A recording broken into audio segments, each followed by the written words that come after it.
나가는 자가 없게 되었느니라.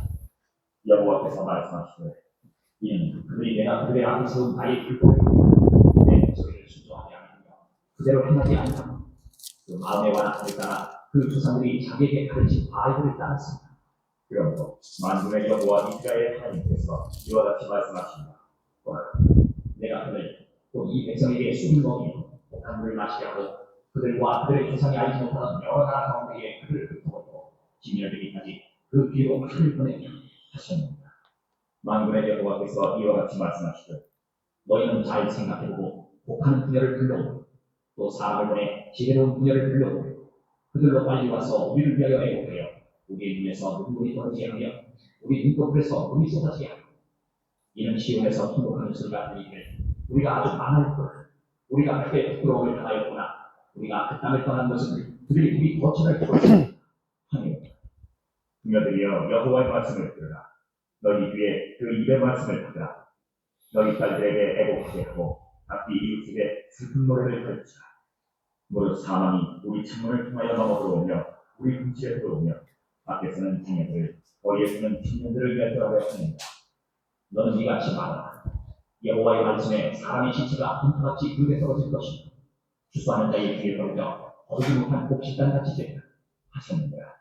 여호와께서 이와 같이 말씀하시되 지혜로운 자는 그의 지혜를 자랑하지 말라. 용사는 그의 용명을 자랑하지 말라. 부자는 그의 고함을 자랑하지 말라. 자랑하는 자는 이것으로 자랑하지 곧 명철하여 나를 아는 것과 나 여호와는 상과 정의와 공의를 땅에 행하는 자인 줄 깨닫는 것이다. 난 이 일을 기뻐한다. 여호와의 말씀입니다. 여호와의 말씀입니다. 보라, 날이 이르면 할례받은 자와 할례받지 못한 자를 내가 나서라.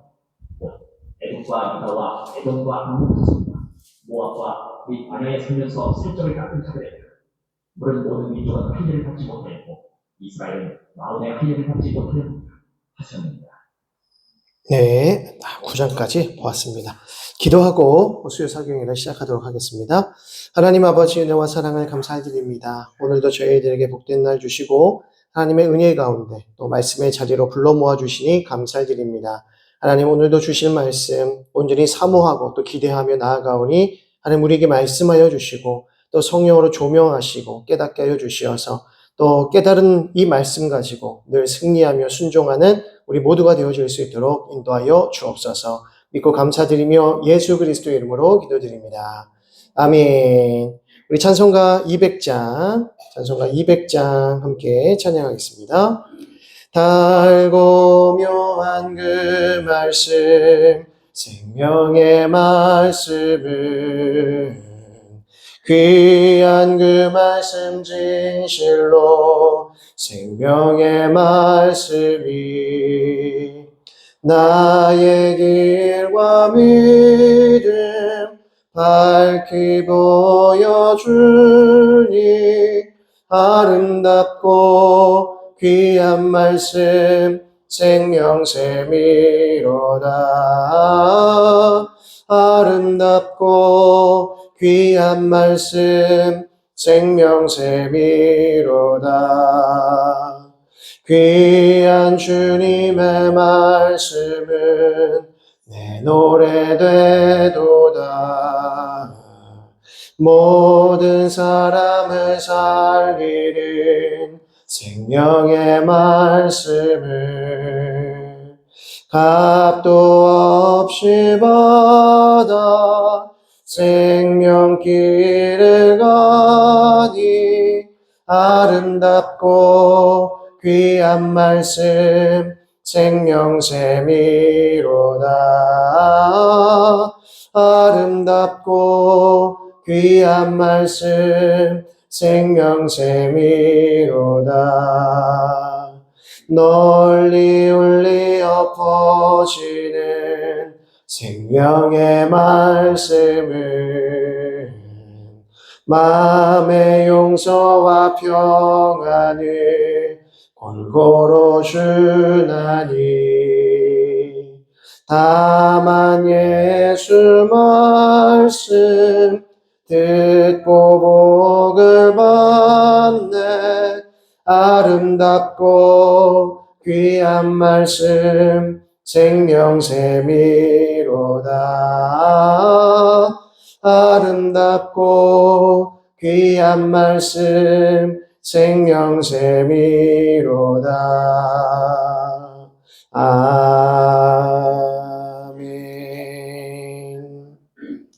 우리 하나님의 말씀 예레미야 7장 1절에서 7절까지의 말씀을 보겠습니다. 예레미야 7장 1절부터 7절까지의 말씀 한 절씩 교독하여 읽겠습니다. 여호와께로부터 예레미야에게 말씀이 임하니라. 이르시되 너희 여호와의 계신 유다에 서서 말을 선포하여 여호와께 예배하여 문으로 들어가는 유다 사람들아 여호와의 말씀을 들으라. 만군의 여호와 이스라엘의 하나님께서 이와 같이 말씀하시되 너희 길과 행위를 바르게 하라. 그리하면 내가 너희로 이곳에 살게 하리라. 너희는 이것이 여호와의 성전이라 여호와의 성전이라 여호와의 성전이라 하는 거짓말을 믿지 말라. 너희가 만일 길과 행위를 참으로 바르게 하여 이웃들 사이에 정의를 행하며 이방인과 고아와 과부를 압제하지 아니하며 무죄한 자의 피를 이곳에서 흘리지 아니하며 다른 신들 뒤에 따라 화를 자초하지 아니하며 함께 봅니다. 내가 너희를 이곳에 살게 하리니 곧 너희 조상에게 영원 무궁토록 준 땅이니라. 아멘. 예, 우리는 지난 시간까지 예레미야 6장의 말씀까지 저는 보았습니다. 예레미야 1장에서부터 10장까지의 내용은 배역한 백성들에 관한 내용이었습니다. 그래서 예레미야 1장에서부터 10장까지의 내용이 이제 배역한 백성에 관한 내용인데 그 중에서도 저희는 6장까지의 내용을 보면서 심판의 선고의 내용까지 보았는데 자, 1장을 보시게 되면 예레미야를 소명하신 하나님, 특별히 제사장 가문으로 태어났던 예레미야를 소명하셨는데 예레미야는 제사장이었지만 제사장의 직분을 감당할 수가 없었습니다. 왜냐하면 예루살렘이 무너졌기 때문이죠. 예루살렘 성전이 무너졌기 때문입니다. 그래서 하나님께서는 예레미야를 제사장이 아니라 선지자로 세우셔서 많은 자들, 특별히 지도층들과 또 모든 힘 있는 권세자들 앞에 그를 보내십니다.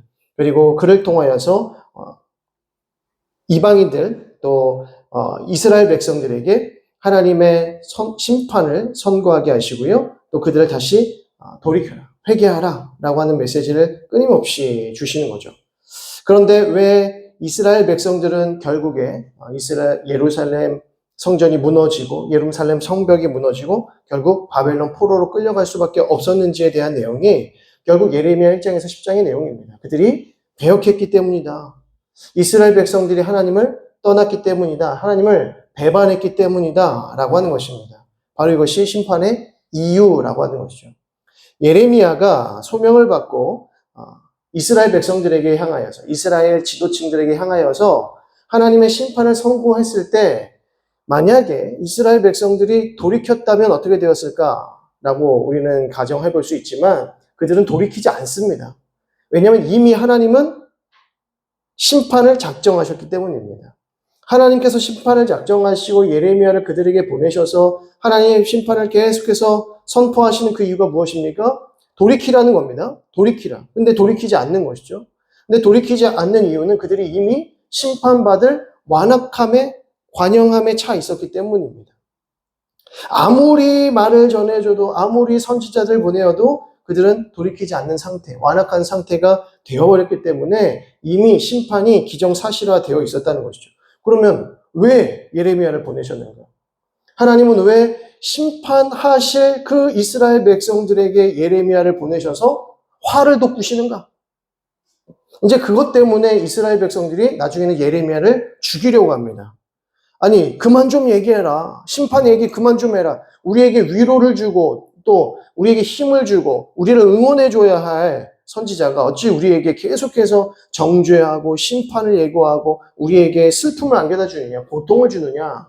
그래서 예레미야를 죽이자, 예레미야를 없이 하자 이렇게 얘기합니다. 그 이유가 무엇입니까? 이스라엘 백성들이 완악하기 때문입니다. 그러니까 예레미야 선지자를 보내신 것은 그들의 완악함을 증명하시기 위함입니다. 완악한 백성들에게 하나님의 말씀의 선지자를 딱 보내시면 그의 선지자의 입을 통해서 하나님께서 말씀을 대언하게 하시면 우리 생각에는 하나님께서 선지자를 보내셨으니까 선지자를 통해서 하나님의 말씀을 증거하게 하셨으니까 이들이 돌이키겠구나 라고 기대할 수 있을지 모르지만 지금 예레미야를 그들에게 보내신 것은 무엇입니까? 오히려 이스라엘의 그 완악함을 더하게 하시려는 겁니다. 이것 봐라. 너희가 얼마나 배역한 백성들이고 얼마나 완악한 백성들이고 목이 곧은 백성들인지를 봐라. 너희는 심판을 피할 수 없는 완악한 백성들이다 라고 하는 것을 더 확실하게 증명하시기 위함이라는 것이죠. 그래서 예레미야 1장에서 10장의 내용은 굉장히 안타까운 메시지로 쭉 나열되어 있지만 결국 무엇입니까? 너희는 심판을 받을 수밖에 없다라고 하는 것을 말씀하는 것이죠. 자, 그런 의미에서 우리가 예레미야 소명장을 봤고요. 그 다음에 배역한 백성들에서 2장 1절에서부터 4장 4절의 내용. 너희는 음란한 아내와 같다. 그러나 돌아오면 용서하리라 말씀하십니다. 그런데 돌아오지 아니하면 어떻게 하리라? 내가 진노하리라.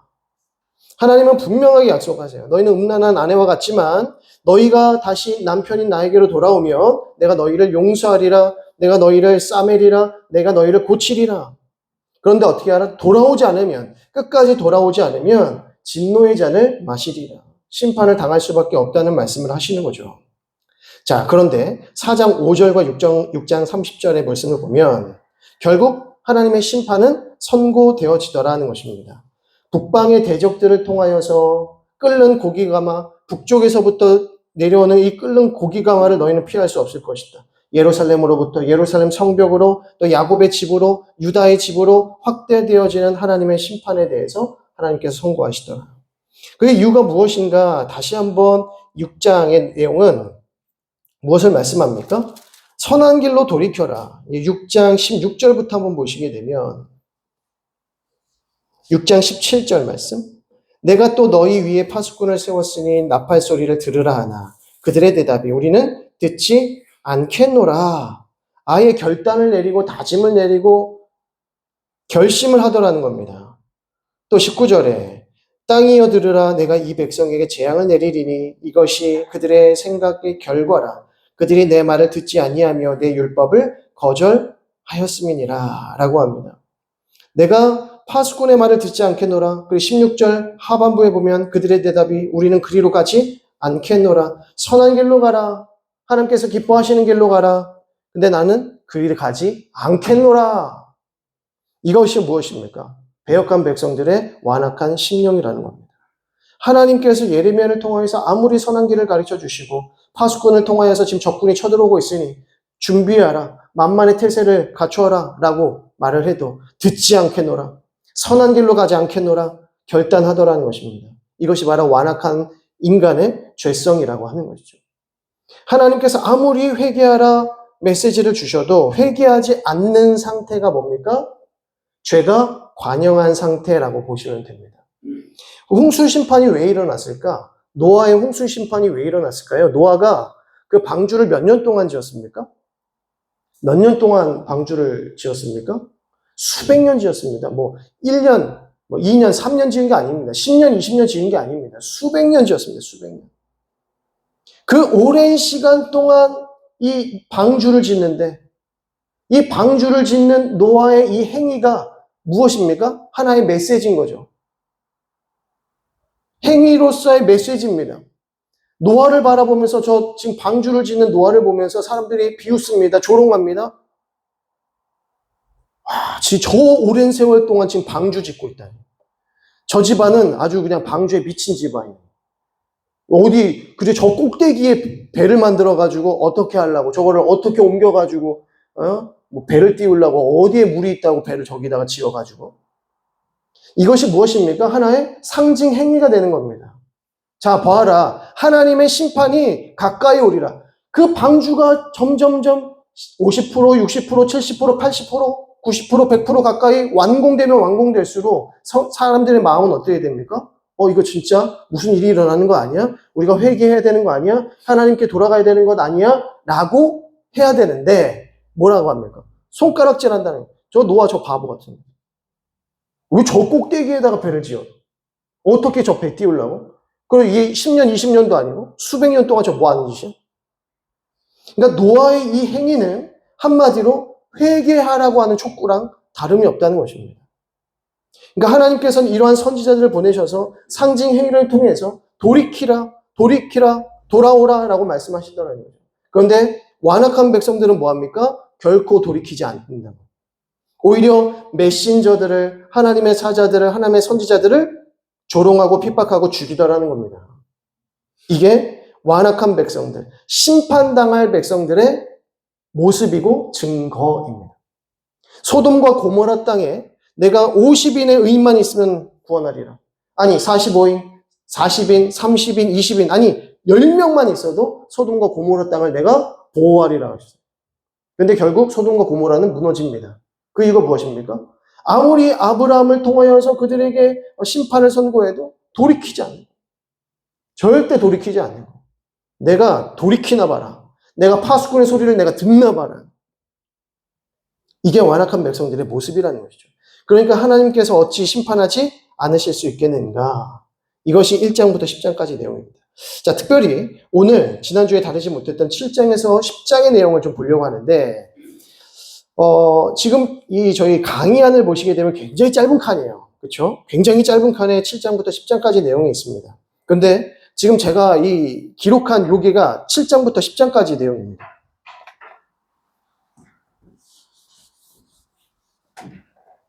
그러니까 웬만한 분량보다 많은 내용을 갖고 있는 것이죠. 제가 이거를 이렇게 좀 준비하다 보니까 이 내용이 너무 중요하다라는 생각이 들어서 조금 더 좀 확장해서 깊이 있게 좀 다루려고 오늘 그렇게 하는데 왜 그렇게 되느냐? 여기를 보면 혼합 종교에 대한 질책이라고 나오는데 혼합 종교라는 것은 무엇이냐면 제가 지난주에 말씀드렸지만 이스라엘 백성들은 하나님을 섬기지 않는 것이 아닙니다. 이스라엘 백성들, 북이스라엘 백성들도 그렇고 남유다 백성들도 그렇고 하나님을 섬깁니다. 여호와 하나님을 섬깁니다. 야훼를 섬겨요. 야훼라고 하는데 여호와, 야훼. 그런데 야훼라는 신도 섬기지만 누구도 섬겨요? 바알도 섬겨요. 야훼를 섬기지만 아스타롯과 아세라와 맘몬과 여러 가지의 신을 함께 섬깁니다. 이게 뭡니까? 혼합 종교입니다. 이때 당시에 이스라엘 백성들은 유일하신 하나님만을 섬겨야 되는, 여호와 하나님만을 섬겨야 되는 백성들입니다. 그런데 이들이 이 신도 섬기고 저 신도 섬기고 저 신도 섬기고 계속해서 수많은 우상들을 섬기더라는 겁니다. 이것이 이제는 이들의 문화가 되어버렸어요. 그 중에 한 분 하나님도 섬기는 겁니다. 자, 이게 어떤 모습인가? 이게 지금 우리 이 세상의 모습이기도 하지만 일본이 딱 이러죠. 일본은 신이 몇 개다라고 정의낼 수 없습니다. 계산을 해보니까 약 200만 개로 추산을 하긴 하는데 200만 개도 사실은 굉장히 허무맹랑한 숫자입니다. 왜냐하면 이 사람들은 자기가 믿고 싶은 게 신인 거예요. 이 일본인 사람들의 이 문화는 내가 나는 의자신을 믿을 거야. 난 평생 의자신을 섬기겠어. 라고 하면 의자신을 섬기는 겁니다. 나는 나무를 섬기겠어. 나는 뭘 섬기겠어. 난 개구리 섬길 거야. 난 뱀을 섬길 거야. 이게 다 자기가 정하는 대로 신이 되는 세상. 이것이 혼합 종교라고 하는 것이죠. 그 중에 뭐도 있습니까? 기독교도 있는 거예요. 그 중에 예수님도 있는 거예요. 수많은 신들 가운데 예수님 한 분 난 섬길 거야. 이렇게 해서 기독교 인구가 몇 프로입니까? 0.1%. 0.1%. 1억 명의 인구면 0.1%는 몇 명입니까? 100만 명 됐나요? 100만 명? 네. 순수하게 우리 이 개신교 기독교 인구는 0.1%. 근데 전체 기독교 인구는 약 1% 정도?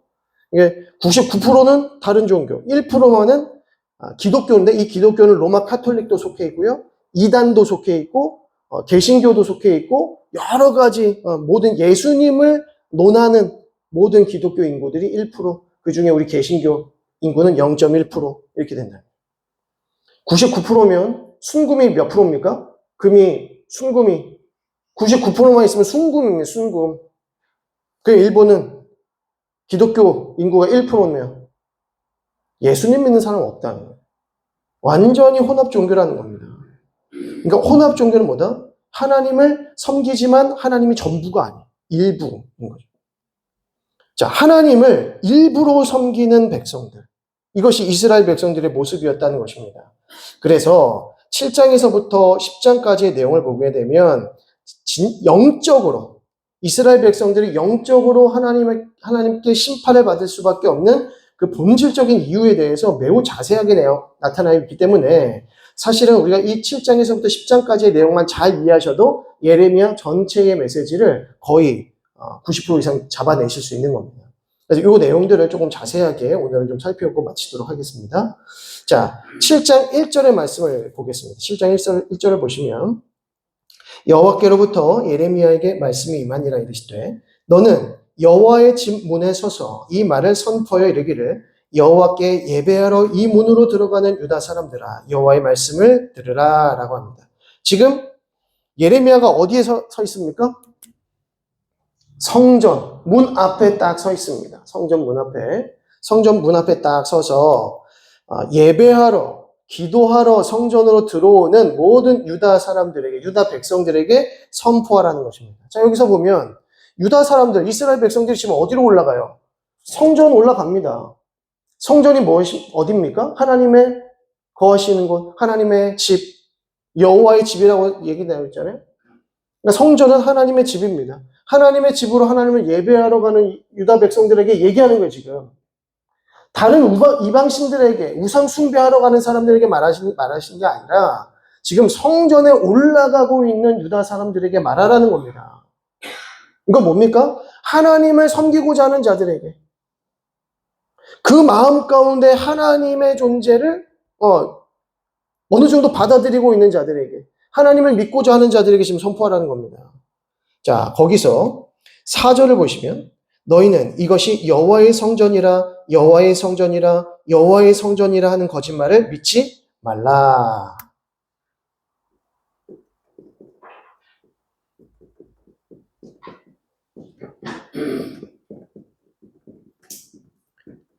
자, 유다 백성들이 지금 성전에 올라갑니다. 여호와의 집, 하나님의 성전으로 올라갑니다. 그런데 예레미야를 통해서 거기를 그 여호와의 집으로 찾아오는 백성들에게 뭐라고 선포하라는 겁니까? 여기는 여호와의 성전이 아니다. 이곳은 여호와의 성전이 아니다. 여호와의 성전이 아니다라는 겁니다.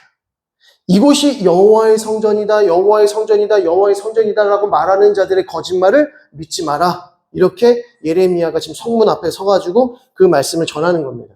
이게 무슨 말입니까? 예레미야는 지금 뭘 얘기하는 거예요? 이곳은 성전이 아니다. 여기가 성전이 아니다라는 이유가 뭡니까? 성전이 아니다라고 말하는 이유가 뭡니까? 이곳에 하나님이 계시지 않는다 이 뜻이죠. 너희는 하나님을 예배하러 성전에 찾아오지만 그곳에는 하나님이 계시지 않는다 이 말씀입니다. 그것은 거짓말이라는 겁니다. 여호와의 성전에 올라가서 하나님을 예배하고 자 여호와 하나님을 예배합시다, 찬양합시다, 제사 드립시다 라고 말하는 영적 지도자들의 말을 듣지 말라는 겁니다. 왜? 그곳은 하나님이 계시지 않기 때문에. 자 5절 너희가 만일 길과 행위를 참으로 바르게 하여 이웃들 사이에 정의를 행하며 이방인과 고아와 과부를 압제하지 아니하며 무죄한 자의 피를 이곳에서 흘리지 아니하며 다른 신들 뒤를 따라 화를 자초하지 아니하면 내가 너희를 이곳에 살게 하리니 곧 너희 조상에게 영원 무궁토론 준 땅이니라. 약속의 땅 예루살렘 유다 땅에서 하나님을 섬길 수 있는 하나님의 백성들로 살아갈 수 있도록 하시겠다. 그 전제가 무엇입니까? 너희의 길과 행위를 바르게 하여서 이웃들 사이에 정의를 행하라. 이방인과 고아와 과부를 압제하지 말라라고 하는 겁니다. 여러분 연약한 사람들, 한 나라의 가장 연약한 사람들이 누구냐면 아버지와 어머니가 없는 고아와 같은 우리 어린이들, 그리고 남편을 잃은 과부, 아들이 없는 과부가 연약한 자들입니다. 특별히 이 예루살렘, 유다 땅은 더 그렇죠. 그리고 이방인들은 극히 소외받은 사람들이었습니다. 저희가 이번에 이제 유럽으로 성지 순례를 갔는데 성지 순례 가기 전에 우리 목사님들과 사모님들이 아주 철두철미하게 준비하려고 했었던 게 있습니다. 그게 뭘까요? 가장 예의주시하면서 준비했던 게 뭘까요? 소매치기. 소매치기 당하지 않으려고 열쇠만 몇 개를 가져갔는지 모릅니다. 우리 목사님들하고 사모님들이 뭐 핸드폰 없어지면 안 돼 해서 핸드폰 줄로 다 묶고 막 복대 차고 속 안에서 복대 나오고 돈주머니 거기서 나오고 그랬대. 그래서 다 그 옷 안에다가 예, 복대 차고, 그리고 저희 부부도 다 복대 차고 그러고 다녔어요. 거기에 돈 넣고. 왜요?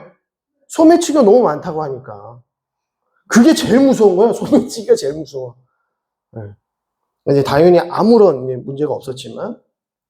그러니까 이게 우리나라가 아니다 보니까 언어도 안 통하고 우리가 도움을 요청하면 뭐 경찰들이 우리 말을 알아주겠습니까?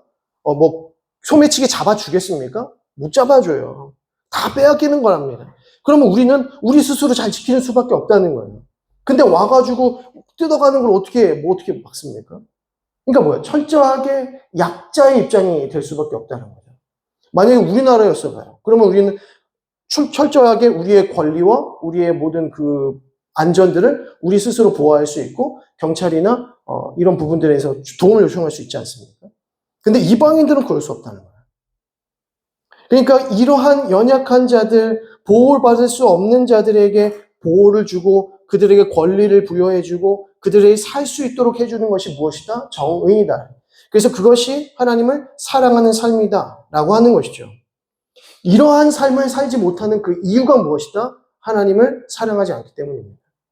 하나님을 사랑하지 않으니까 2계명에서부터 10계명이 다 무너지더라는 겁니다. 너희에게 다른 신을 두지 말라는 이 1계명이 무너져 버리니까 2계명에서부터 예배의 삶에서부터 모든 정의로운 삶이 다 무너지더라. 그러니까 결국 이 말씀인 즉슨 하나님을 사랑하라. 하나님을 사랑하는 마음으로 영혼들을 사랑하라. 연약한 자들, 보호가 필요한 자들을 사랑해 주어라. 그들을 돌보라. 라고 하는 메시지 아니겠습니까? 자, 그런데 8절 보시면 보라, 너희가 무익한 거짓말을 의존하는도다. 너희가 도둑질하며 살인하며 간음하며 거짓 맹세하며 바알에게 분향하며 너희가 알지 못하는 다른 신들을 따르면서 이게 뭡니까? 8절부터 9절까지의 말씀. 2계명부터 10계명의 메시지 아닙니까? 너희는 이렇게 지금 살고 있다. 그 이유가 무엇입니까? 10절. 내 이름으로 일컬음을 받는 이 집에 들어와서 내 앞에 서서 말하기를 우리가 구원을 얻었나이다 하느냐? 이는 이 모든 가증한 일을 행하려 함이로다. 너희가 정의를 행하지 않으면서 하나님께 참되게 예배하지 않으면서 이곳에 와서 하나님을 찾느냐? 하나님을 예배하고 있다고 말하느냐? 그것은 거짓말이라. 그것은 가증한 일이라 라고 하는 것이죠. 이것이 이스라엘 백성들, 유다 백성들이 심판을 받을 수밖에 없었던 가장 분명한 이유입니다. 자, 16절 보겠습니다. 그런즉 너는 이 백성을 위하여 기도하지 말라. 너는이 누굽니까? 여기서 너는? 너는 기도하지 말라. 예레미야입니다. 예레미야야 너 유다 백성들을 위해서 이스라엘을 위해서 뭐 하지 마라? 기도하지 마. 왜 기도하지 말라고 하십니까? 자, 보겠습니다. 위하여 기도하지 말라. 그들을 위하여 부르짖어 구하지 말라. 내게 간구하지 말라. 내가 내게서 듣지 아니하리라. 너는 그들이 유다 성읍들과 예루살렘 거리에서 행하는 일을 보지 못하느냐. 23절 보겠습니다.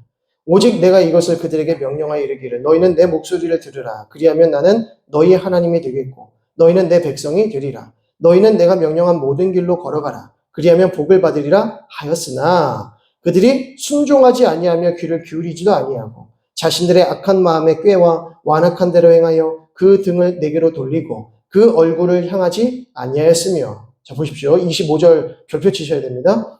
너희 조상들이 애굽 땅에서 나온 날부터 오늘까지 내가 내 종 선지자들을 너희에게 보내되 끊임없이 보내었으나 너희가 나에게 순종하지 아니하며 귀를 기울이지 아니하고 목을 곧게 하여 너희 조상들보다 악을 더 행하였느니라 라고 합니다. 예레미야야, 기도하지 마. 기도하지 마. 왜 기도하지 말라고 합니까? 내가 그들을 심판할 거야 라고 하는 겁니다.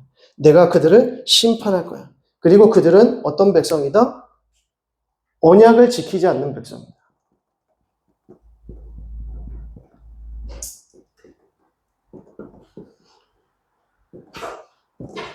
언약을 지키지 않는 백성이 드리는 예배가 무슨 소용이 있겠느냐라고 하는 메시지입니다. 내가 아무리 그들에게 선지자들을 보내었어도 그들은 순종하지 않았다. 순종하지 않는 자들이 드리는 예배가 무슨 소용이 있느냐. 순종할 마음이 없이 예배의 의식과 형식에만 치중하는 것이 무엇입니까? 외식입니다. 이게 외식입니다. 외식. 이 외식이 너무나도 위험한 부분인 것이죠. 제가 조금만 더 한 다음에 좀 말씀드리겠습니다. 자, 그리고 이어지는 내용을 좀 보시면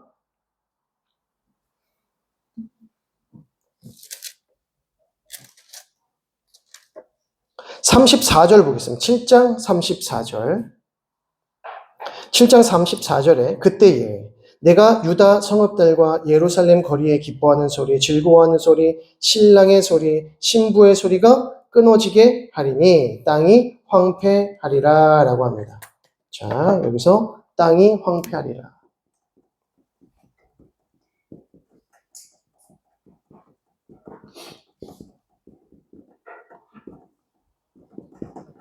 자, 지금 땅이 황폐하리라. 너는 기도하지 말아라. 그들은 하나님 없이 예배드리고 있다. 그들은 언약을 지키지 않는다. 1계명에서부터 10계명까지 다 무너져 있는 백성들, 언약을 지키지 않으면서 하나님을 예배한다라고 하는 거짓말쟁이들, 외식하는 자들, 그들을 어떻게 하게 돼? 그들의 땅이 약속의 땅을 황폐하게 할 것이다. 하나님의 나라가 무너지는 겁니다. 자, 여기서 중요한 도표를 하나 좀 그리도록 하겠습니다. 자, 여기까지 기록하셨죠? 황폐하게 되리라.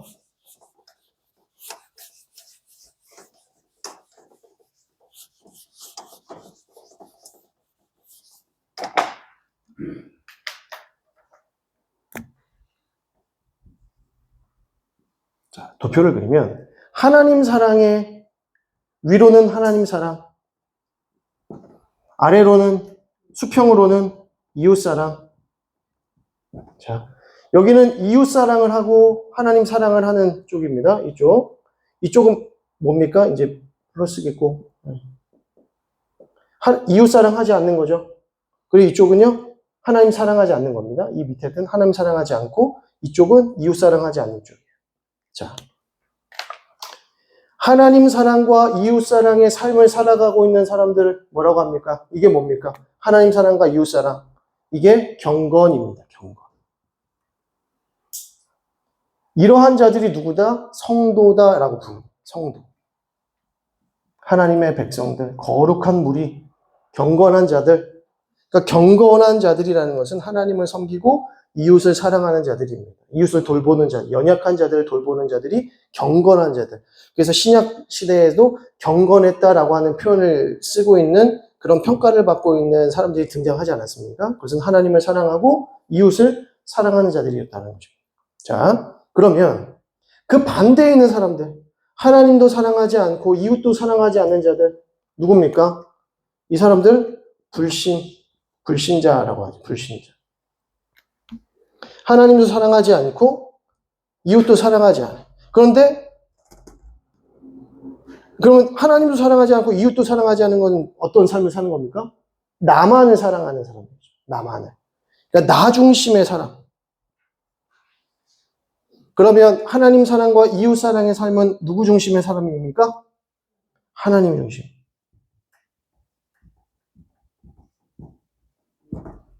자, 그런데 이제 여기가 중요합니다. 여기가. 하나님은 사랑한다고 말하는데 이웃은 사랑하지 않는 자들. 하나님은 사랑한다고 말하면서 이웃은 사랑하지 않는 자들. 이 사람들 뭐라고 합니까? 이게 외식이죠. 그런데 이쪽 반대편으로 나는 하나님은 잘 모르겠다. 뭐 하나님 사랑 이걸 잘 모르겠고 사람은 사랑해야 된다. 사람은 사랑해. 이웃은 사랑해야 된다. 이게 뭡니까? 이거 도덕론이죠. 도덕론자들. 이런 사람 도덕론자들이라고 합니다. 그러니까 우리가 평가할 때 가장 애매한 사람들이 누구냐면 이 사람들이에요. 이 사람들은 꼭 천국 갈 것 같아. 그 법이 없어도 살 것 같은 사람들 있지 않습니까? 다른 사람들에게 피해 주지 않고 오히려 기부하고 도움을 주고 막 이렇게 선하게 사는 사람들이 있습니다. 저 사람은 정말 천국 갈 것 같다라고 하는 사람들이 있는데 뭔 하지 않아요? 하나님은 신뢰하는, 하나님은 믿지 않아요. 너무 괜찮은 사람이고 너무 선한 사람인데 딱 예수님만 믿었으면 좋겠는데 유재석. 유재석을 위해서 기도합시다. 너무 안타깝지 않습니까? 그 주위에 있는 사람들은 다 예수 믿고 막 그러는데, 그 리더가 예수님을 안 믿어. 근데 너무 괜찮은 사람인데, 천국 갈 수 있을 것 같은데, 하나님 사랑하지 않아요. 이 사람들 도덕론자예요. 그런데, 하나님은 사랑한다고 말하지만, 이웃을 돌아보지 않고, 진정한 정의를 실현하지 않는 사람도 있습니다. 이 사람들이 외식하는 사람들입니다. 그러면 이 사람들은 결국에는 하나님을 사랑하는 겁니까? 사랑하지 않는 겁니까? 사랑하지 않는 거죠. 외식하는 자들은 말로는 하나님 사랑한다고 말하지만 하나님 사랑하지 않는 겁니다. 그러면 이 사람들, 도덕론자들, 나는 하나님은 모르겠다. 근데 사람은 사랑해야 된다라고 하는 사람들은 사람을 사랑하는 겁니까? 안 하는 겁니까? 안 하는 거죠. 그럼 이거 왜 하는 걸까요? 이거 나 때문입니다. 나 때문에. 이거 다 나 때문에. 자기 자신 때문에 하는 거죠. 자기 만족. 근데 하나님께서 원하시는 삶은 뭐냐? 이겁니다. 이거 나머지 다 거짓말쟁이에요. 거짓말.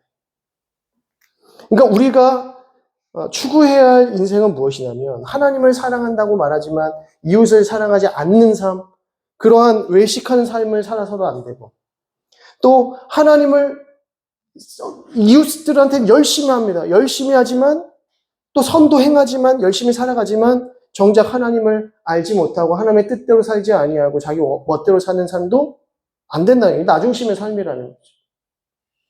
반대는 뭐 말할 것도 없고요. 그러니까 이스라엘 백성들이 왜 심판을 받을 수밖에 없었느냐? 모두가 어디에 있었습니까? 여기에 있었다. 여기에 있었던 사람들이 없었다는 거예요. 그러니까 이들에게 심판이 있을 수밖에 없었다라고 하는 것이고요.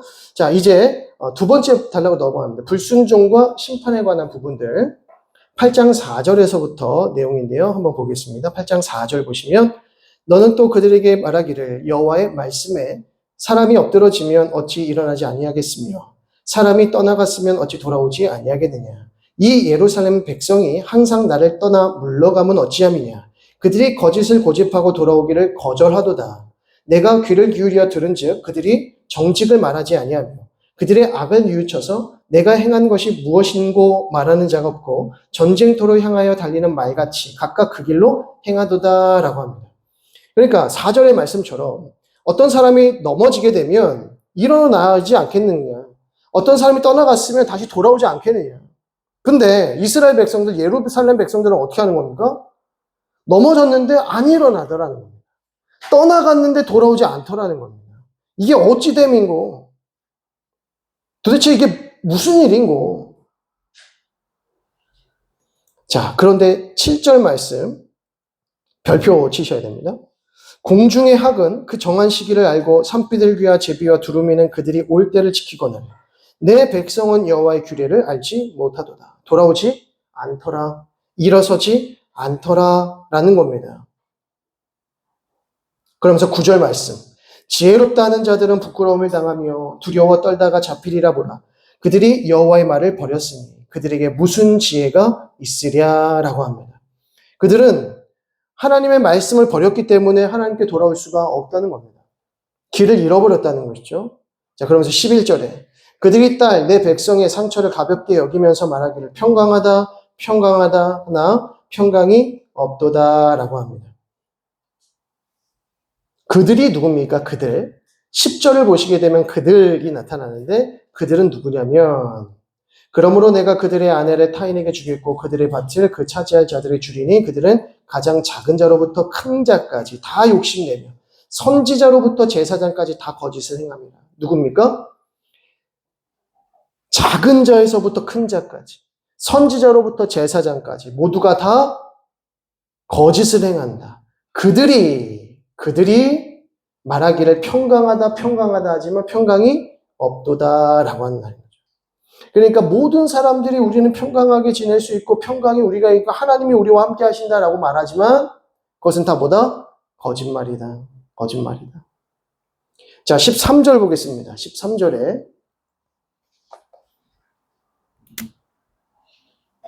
이건 이제 여호와의 말씀을 버렸다는 것이죠.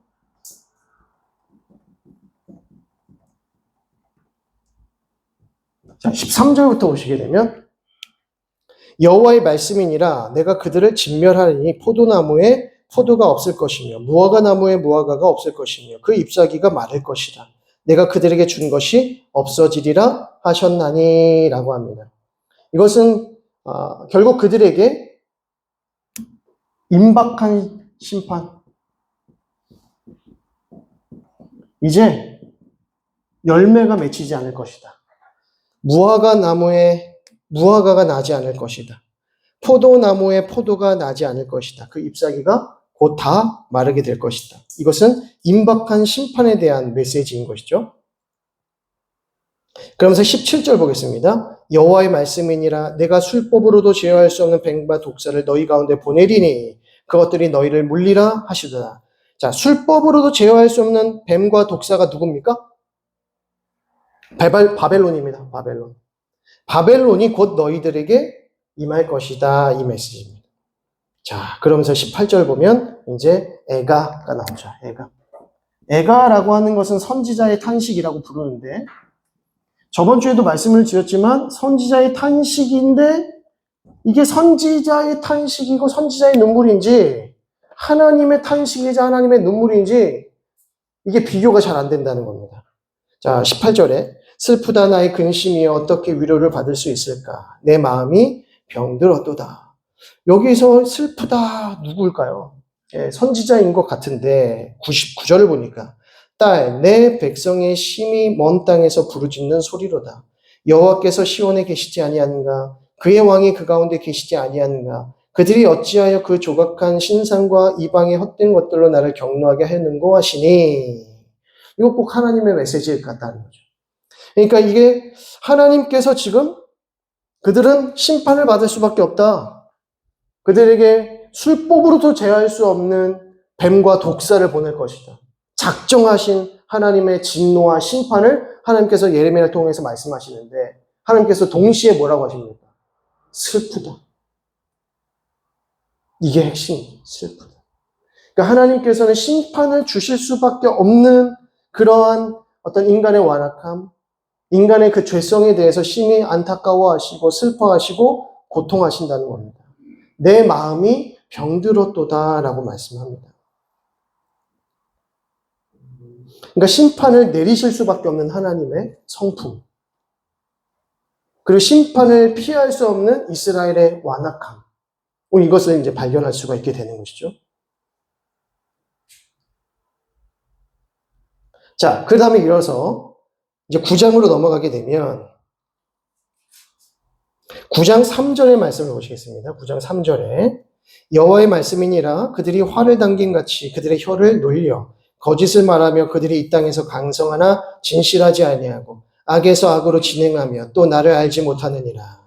4절에 너희는 각기 이웃을 조심하며 어떤 형제든지 믿지 말라. 형제마다 완전히 속이며 이웃마다 다니며 비방함이라. 그리고 6절 중요합니다. 별표 쳐주시고요. 네가 사는 곳이 속이는 일 가운데 있도다. 그들은 속이는 일로 말미암아 나를 알기를 싫어하니라. 여호와의 말씀이니라 라고 합니다. 여기서는 다시 이제 신탁의 메시지라고 하는데 신탁이 무엇이냐면 하나님의 말씀을 대언하는 것입니다. 이 하나님의 말씀을 대언한다는 것은 결국 심판에 대한 선고입니다. 자, 심판을 선고하실 때 너희는 죄인이야, 너희는 사형이야, 너희는 형벌이야 땅 치시기 전에 뭐 하셔야 됩니까? 너의 죄가 무엇인지 쭉 이거 뭐라 그러죠? 주문이라고 합니다. 주문해야 됩니다. 주문하고 땅 쳐야 됩니다. 이 사람의 죄가 도대체 무엇인지, 왜 이 형벌을 받을 수밖에 없는지를 선고하십니다. 그러니까 선고하시기 전에 하나님께서 먼저 뭐 하십니까? 그의 죄가 무엇인지 쭉 고발하시는 거예요. 그 고발할 때 그 핵심이 무엇입니까? 너희는 나를 알기를 싫어한다. 이게 핵심이죠. 그들은 마치 하나님을 섬기는 것처럼 보이지만, 하나님을 알기를 싫어하는 백성이라, 외식하는 백성이라는 거죠.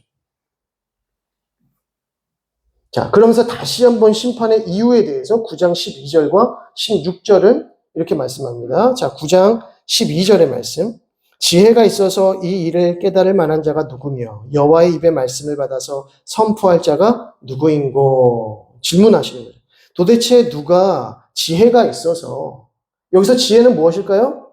하나님의 마음, 하나님의 뜻, 누구에게 나의 마음과 나의 뜻이 있어서 그들의 삶을 돌이킬고, 누가 여호와의 입의 말씀을 받아서 선포할 것이냐.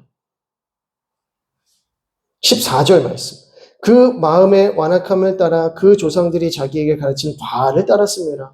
오히려 그들은 하나님의 뜻, 하나님의 지혜를 가지고 하나님의 말씀을 대언하는 자들이 아니라 오히려 누구를 따르고 있습니까? 바알을 따르고 있는 백성들이라는 것이죠. 그들이 왜 심판받을 수밖에 없습니까? 하나님을 알기 싫어할 뿐만 아니라 그들이 헛된 우상을 섬기고 있다는 것입니다.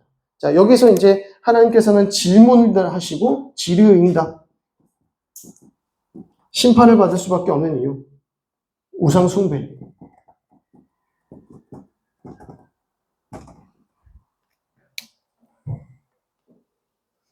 그래서 다시 한번 하나님께서 그들에게 심판을 선포하시는 겁니다. 자, 이제 9장 17절로 넘어가시면 이제 애곡하는 소리가 들린다라고 하는 것인데요. 애곡하는 소리 17절에 만군의 여호와께서 이와 같이 말씀하시되 너희는 잘 생각해보고 곡하는 부녀를 불러오며 또 사람을 보내 지혜로운 부녀를 불러오라. 19절 이는 시온에서 통곡하는 소리가 들리기를 우리가 아주 망하였구나. 우리가 크게 부끄러움을 당하였구나. 우리가 그 땅을 떠난 것은 그들이 우리 거처를 헐었음이로다 하미로다. 무슨 말입니까? 하나님께서 그들에게 애곡하는 소리가 들릴 것이다. 이 예루살렘 땅에 그들은 심판을 받을 것이다. 반드시 애곡하는 그날이 올 것이다. 라고 하는 말씀이죠. 그래서 죽음과 애도, 죽음이 일어나고 애도가 일어날 것이다.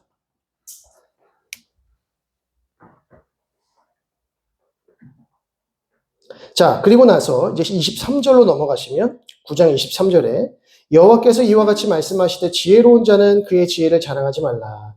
용사는 그의 용맹을 자랑하지 말라. 부자는 그의 부함을 자랑하지 말라. 자, 여러분, 지혜로운 자가 자랑할 게 뭐가 있겠습니까? 지혜밖에 없습니다. 용맹스러운 자가, 용사가 자랑할 게 뭐가 있겠습니까? 뭐 다른 거 뭐 자랑할 거 없지만 나의 용맹스러움, 나의 이 용기, 이 용기백배한 저는 이것밖에 없습니다. 저를 용사로 불러주십시오. 이렇게 되는 거 아닙니까? 근데 용사는 용맹을 자랑하지 말아요. 부자에게 자기의 부함을 자랑하지 말라고 합니다.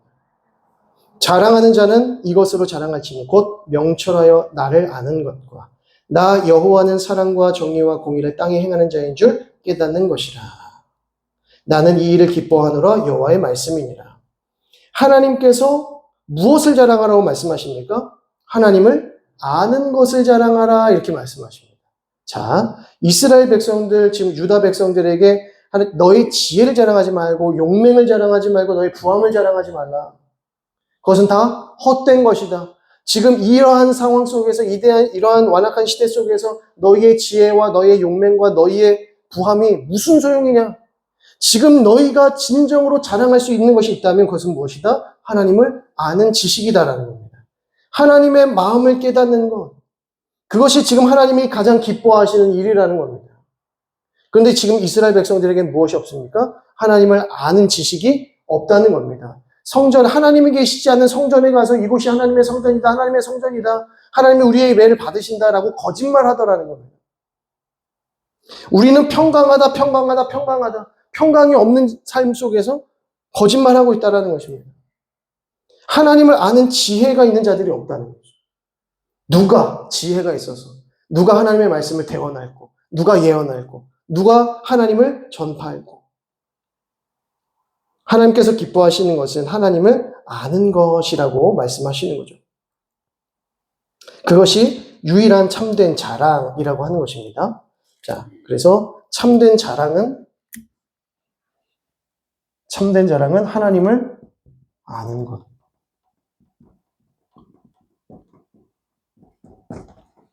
자, 이제 10장 1절부터 16절까지는 헛된 우상과 참 하나님을 비교하고 있습니다. 그래서 여기서 보면 하나님을 찬양하는 내용들이 좀 등장하는데요. 자, 10장 3절의 말씀을 보시면 여러 나라의 풍습은 헛된 것이니 삼림에서 벤 나무요 기술공의 두 손의 도끼로 만든 것이라. 여러 나라의 풍습은 헛된 것이니 삼림에서 벤 나무이고 기술공의 두 손이 도끼로 만든 것이라. 이거 뭡니까? 우상이죠, 우상. 4절을 보시면 그들이 은과 금으로 그것을 꾸미고 못과 장도리로 그것을 든든히 하여 흔들리지 않게 하라니. 뭐 만들고 있는 겁니까? 우상 만들고 있는 겁니다. 우상 만들고. 자, 그러면서 6절에 여호와여 주와 같은 이 없나이다. 주는 크시니 주의 이름이 그 권능으로 말미암아 크시나이다. 그리고 10절에 오직 여호와는 참 하나님이시요 살아계신 하나님이시요 영원한 왕이시라. 그 진노하심에 땅이 진노하며 그 분노하심을 이방이 능히 당하지 못하느니라. 무슨 말입니까? 우상이 왜 헛될 수밖에 없습니까? 우상은 누가 만들어요? 기술공이 만들어요. 나무를 베는 자들이 만들어요. 사람이 그 우상을 만든다고요. 근데 하나님은요? 우리가 만들 분이 아니에요. 하나님이 우리를 지으시고 하나님께서 우리를 창조하시고 이 모든 세계가 하나님의 뜻 가운데 하나님의 말씀 가운데 운행되어지고 있다는 겁니다. 하나님이 참 하나님이시다. 너희가 너희 손으로 만든 그 우상이 하나님이 아니다라는 겁니다. 참신이 아니다라는 거죠. 그래서 하나님이 어떤 분이시냐라고 하는 것을 찬양하는 내용이 이제 등장하는 겁니다. 12절, 13절 굉장히 중요합니다. 여호와께서 그의 권능으로 땅을 지으셨고 그의 지혜로 세계를 세우셨고 그의 명철로 하늘을 펴셨으며 그가 목소리를 내신즉 하늘에 많은 물이 생기나니 그는 땅끝에서 구름이 오르게 하시며 비를 위하여 번개치게 하시며 그 곳간에서 바람을 내시거늘 사람마다 어리석고 무식하도다 은장이마다 자기의 조각한 신상으로 말미암아 수치를 당하나니 이는 그가 부어 만든 우상은 거짓 것이요 그 속에 생기가 없음이라. 그것들은 헛것이요 망령되이 만든 것인즉 징벌하실 때에 멸망할 것이나 라고 합니다. 하나님께서 제1계명에 나 외에 다른 신을 있게 하지 말라. 그리고 2계명 3계명에 뭐라고 말씀하십니까? 우상 만들지 마라. 헛된 것들로 조각하지 말라. 그것에 절하지 말라. 하나님이 누구이신지 알지 못하게 되면 제일 먼저 우리 삶에 다른 신을 둡니다. 다른 것을 조각하면서 살아갑니다. 다른 것을 우상 삼으면서 살아갑니다. 다른 것 의지하며 살아간다는 것이죠. 하나님 알지 못하면 이런 일들이 벌어진다는 겁니다. 또 한 번 이제 종교개혁 갔으니까 이게 꽤 오랫동안 이 이야기를 해야 될 것 같아요. 우리 그 갔다 오신 목사님들도 계속 그게 남아 계시대요. 그 유럽에 있는 그 수많은 성당들 그 안에 다 뭐가 있습니까? 다 사람이 만든. 그러니까 보면 어떻게 저 끝까지 뭘로 저기를 올렸을까? 저 십자가를 누가 달았을까? 저 조각을 어떻게 저기다 조각했을까? 이런 생각이 듭니다. 저희 생각에는 조각을 만들어가지고 저기다 붙였다고 생각하는데 그게 아니에요.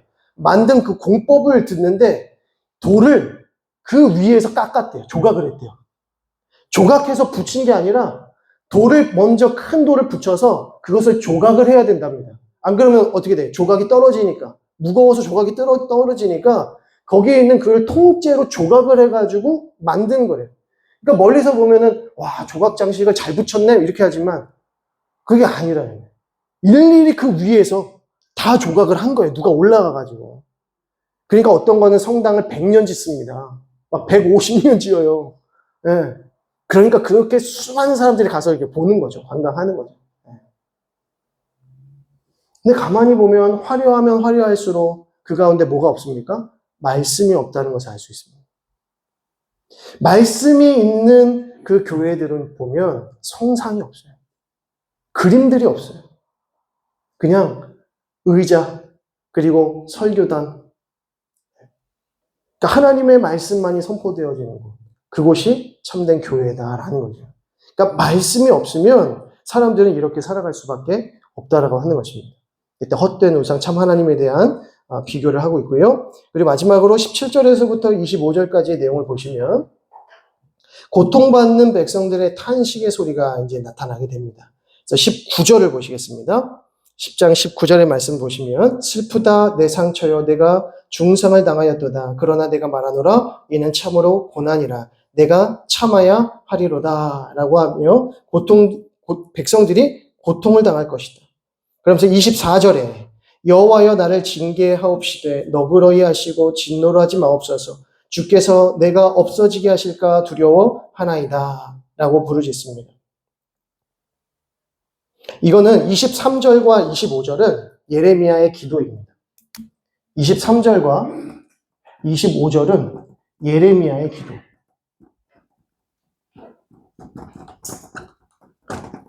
자, 이제 다음 주에 살펴볼 내용들에는 예레미야의 기도가, 예레미야가 그들에게 하나님의 이 심판을 선고하고 그들에게 고통에 대한 메시지를 준과 동시에 항상 어떤 내용이 있냐면 예레미야의 탄식의 메시지 아니면 예레미야의 기도의 메시지가 항상 나와요. 하나님의 말씀을 이스라엘 백성들에게 대언하고 난 다음에 항상 예레미야의 탄식이 있습니다. 슬프다. 아니면 하나님께 기도하는 기도의 메시지가 있습니다. 항상 그게 계속해서 반복되어지고 있는 게 예레미야의 큰 특징 중에 하나입니다. 여기서도 17절에서부터 22절까지의 내용은 뭐가 있습니까? 이 백성들의 탄식, 백성들의 고난의 메시지가 있죠. 백성들이 탄식하는 겁니다. 그런데 그들은 뭐 할 줄 몰라요? 기도할 줄 모릅니다. 왜 기도할 줄 모를까요? 기도하면 될 텐데. 네, 하나님을 모르는 거죠. 하나님이 어디 계시고 하나님이 누구이신지 알지 못하니까 하나님께 기도할 수 없는 겁니다. 왜 우리의 기도가 깊은 기도, 정말 하나님께서 응답하시는 기도가 되기 위해서는 왜 말씀 중심이어야 됩니까? 하나님이 누구신지 알고 기도해야 되는 거예요. 하나님의 마음이 무엇인지 알고 기도해야 되는 거예요. 그래서 기도가 어려운 이유 중에 하나가 그것입니다. 내가 하나님이 어떤 분이신지 모르고 내가 어떻게 기도하는지 모르는데 어떻게 기도합니까? 라고 하는 것이죠. 그런데 그럴 때 어떻게 해야 됩니까? 열심히 말씀 공부하고 물론 그렇게 해야 되겠지만 그냥 기도하시는 거예요. 기도하시다 보면 뭐가 생깁니까? 하나님을 알고자 하는 마음이 듭니다. 내가 이렇게 기도하는데 이 기도를 하나님께서 기뻐하실까? 나는 이렇게 되기를 원하는데 이것이 하나님의 뜻일까? 하나님 이렇게 해주세요. 이렇게 해주세요. 이렇게 해주세요. 이렇게 해주세요. 이것이 저의 뜻입니다. 저는 이게 소망이고 저의 소원이고 저의 기대와 바람입니다. 하나님 이거 들어주세요. 딱 기도했어요. 그 다음 날에도 또 기도했어요. 그 다음 날에도 기도합니다.